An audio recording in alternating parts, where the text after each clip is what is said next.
Hey, Mr. Butch, welcome back. Thank you for joining us this morning. I know you're very busy. Let's start here. State Fire Marshal, hurricane stuff. We're going to rain fire and brimstone. What's the deal?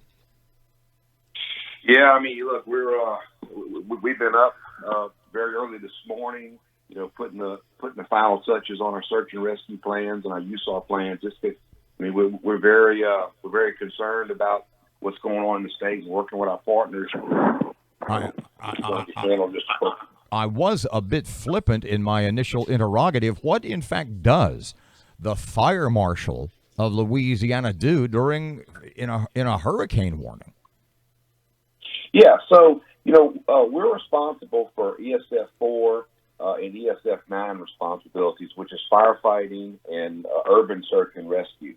So what our role is coordinating in-state resources as well as out-state and state resources, in this case, to do search and rescue.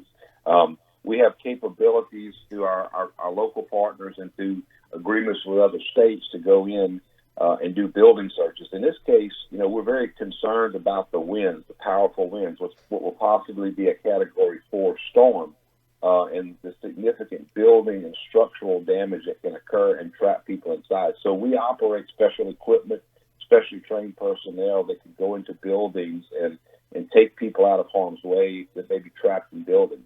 That's one of the big roles of this. Yes? Sorry, I'm just making sure you can hear me okay. You've got crews from all over helping. Are people heeding the evacuation warnings? From what we could tell in the Unified Command Group meeting yesterday, from what we could tell, they are, and your coastal parishes obviously have already evacuated, and your populated areas like Calcasieu and the Lake Charles area have been evacuated. So, yeah, people are evacuating. I mean, when you watch the storm surge capabilities with this powerful storm, 15 feet in some areas, the coastal parishes, people who live on the coast, have evacuated, which is a necessity.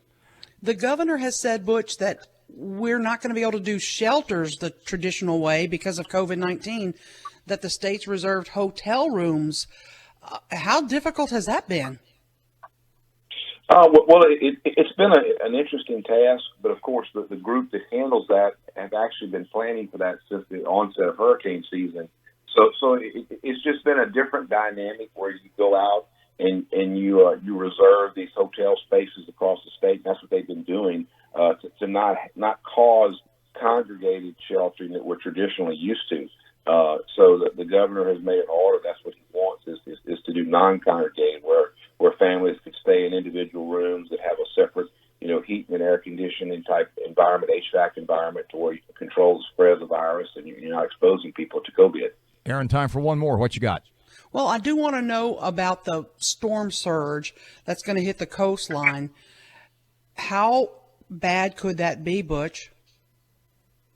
Well, I mean, there's some predictions that we were a part of yesterday in Unified Command that actually showed there were actually places on I-10 that could receive water from the storm surge, complicated by the rainfall. So, yes, the storm surge is of much concern. I mean, anybody that lives near the coast, if they haven't evacuated, they've been advised to evacuate, and the state and local governments are assisting them in evacuation because you just don't need to be there. 15 feet is taller than two people. You can't survive a storm surge of that magnitude.